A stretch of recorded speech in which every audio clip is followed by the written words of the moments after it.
Touching on something you said about the casting of Emma before and working with her as P.L. Travers, how important was it that you were working with someone of such a high caliber to opposite your Walt Disney? Well, I was in the lucky position just to join after Emma was already established, and I had known Emma very, very well socially through, for the last 10 years or so, and we had had fabulous conversations, a lot of great dinners, both in the United States and in the UK.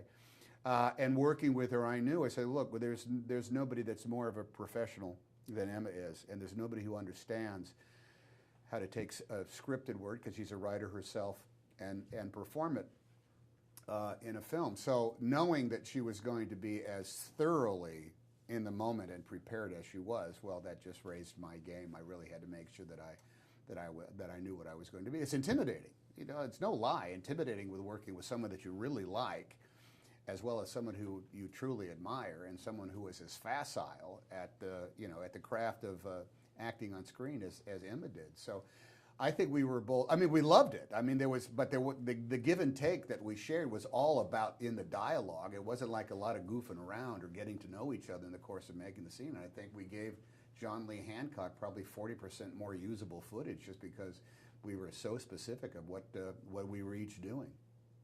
It's a very complex relationship that Walt Disney has with Mary Poppins author P.L. Travers.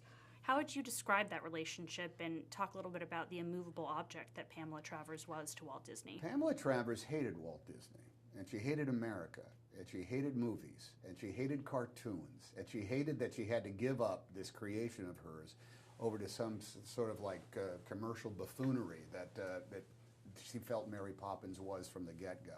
Now, some of that is absolute bluster. Some of that is just insecurity working itself out. Walt Disney was not used to coming across someone like that who did not succumb to his charms. He was a beloved guy. Salvador Dali and Picasso hung out with Walt Disney. He was world renowned for being a great artist, and to have to fight for the rights to this. The story of the books of Mary Poppins for as long as he did, I think he felt as though, well, he had won. And it turned out he was just at the beginning of a process that he almost lost because she maintained the script approval. How that happened is beyond me. I think that was an acquiesce on Roy Disney and Walt Disney's parts just in order to be able to move forward with the movie. But I think he was completely flummoxed by a woman, a force of nature who just continuously said no, when I think Walt Disney would accept no maybe 3 times, but then after that, yes always seemed to fall in place, and it just did not happen with Pamela Travers. And at one point, I think he agreed to things he never would have agreed to, and he also just sort of like gave this hopeful order to his staff of fix this. And I don't think he ever had to do that before. Were there any particular materials from the museum, the Disney Museum, or the archives that helped inform your character, and how did you use those to help you? Well, it's mostly you just keep stacking up this information of this anecdotal story that goes on and on and on, and the stuff that really quite helped was there's plenty of physical things that he did. He did sign his own cards and hand them out. He did spend a lot of time at the office, but it was his home, and his kids were, on weekends, his daughters would be out riding their bikes all over the back lot.